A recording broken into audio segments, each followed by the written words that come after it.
If you've ever wondered what a barge holiday in Belgium would be like, welcome to Delfine.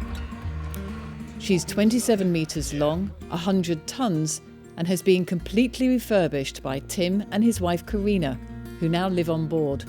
This is a luxury hotel holiday. The best food, the best coffee, and 5-star luxury bedrooms with traditional portholes as well as air conditioning. Everything you could want from a top hotel, only it moves, or rather glides from town to town. There are personal touches everywhere to make you feel at home. This phone belonged to Tim's grandfather. When we first saw the boat, we just felt some kind of connection because the lines were beautiful, and we came inside and we saw some documentation, and Tim's very much into history and researching things, and he found the booklet that described, when the boat was built and where.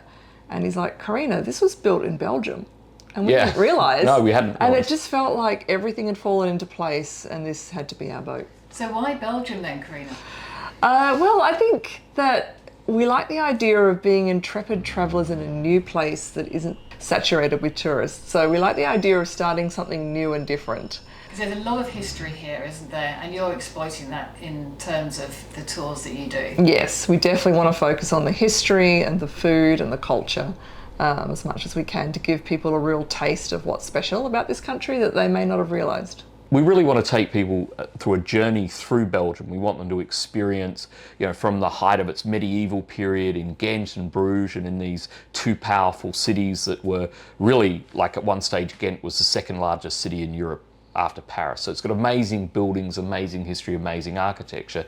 But then you'll find that Belgium really has this sort of undercurrent that still goes on today of being politically quite separate, and also this place that's always been invaded and rolled over, not just by World War II or World War I, but before that by the Spanish, by the Romans, and this influences everything that you see here. And so we would love people to come away with this kind of richer picture of Belgium, Belgium history, how that's influenced the culture, and what it's actually done to the architecture and to the way in which it's developed and the trade. And there's a lot of fascinating stories around all of that it makes it an interesting place to be and learn about.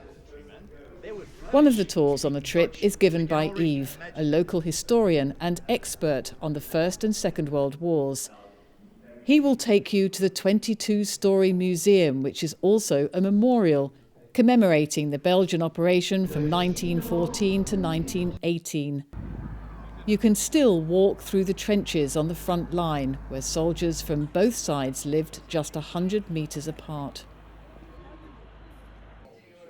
At night, personal chef Keam produces 6 or 7 course dinners. She will create a meal bespoke to your tastes and even add a little extra you'll only learn about on the night.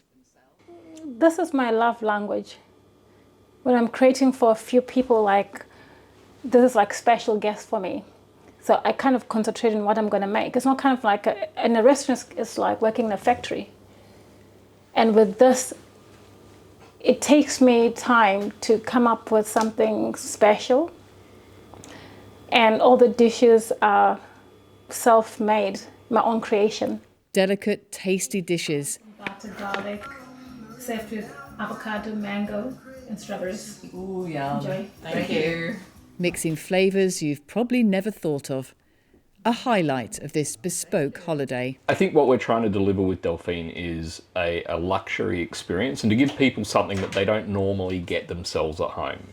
We know that what we're offering is a bespoke experience. It's an expensive experience, and the sort of person that can come and afford this holiday, they can eat out any day of the week. They can go to luxury restaurants. That's not really different for them. So while there are great restaurants in Belgium, and they will get to experience that on shore, that's not something that's different. But having a private chef, that is different. Most people don't have that every day. So this is something that we think that just elevates that and makes it into a really fun, different, really personal and exciting, something you go home and you tell people about.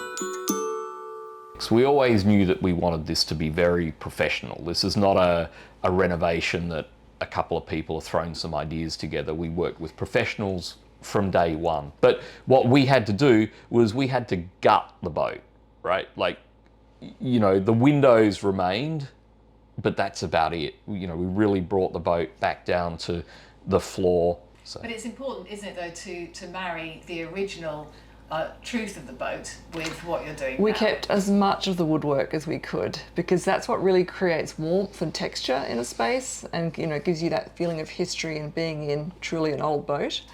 So that, you know, a lot of time spent covering and protecting the woodwork as much as we could. I personally sort of sanded and oiled about 17 windows, so I feel a very close connection to the woodwork.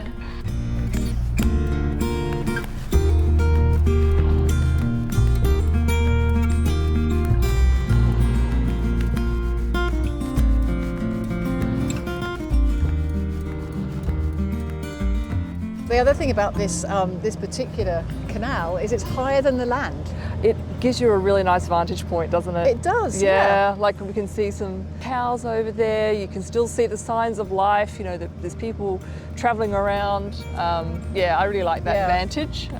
Rather than some of the French canals, because we brought this boat up from France. Some of the French canals, you end up more buried down into the earth because they keep dredging them and throwing the soil over the edges. And you just sort of have this view of this very tall bank either side. Whereas here it feels a lot more open, you know. It's been a surprise for me to sort of stumble upon all these old medieval cities. But also the Second, well, and the First World War. The war history is, very, very prominent here.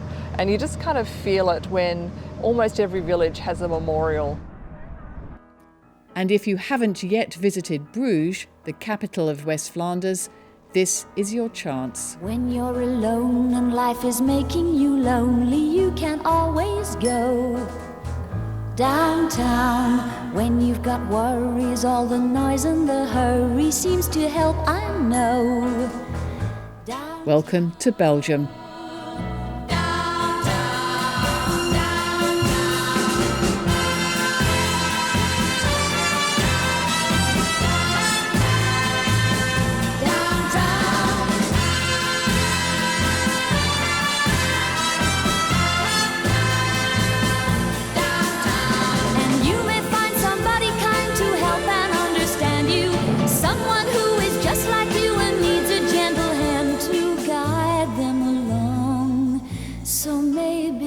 See you there.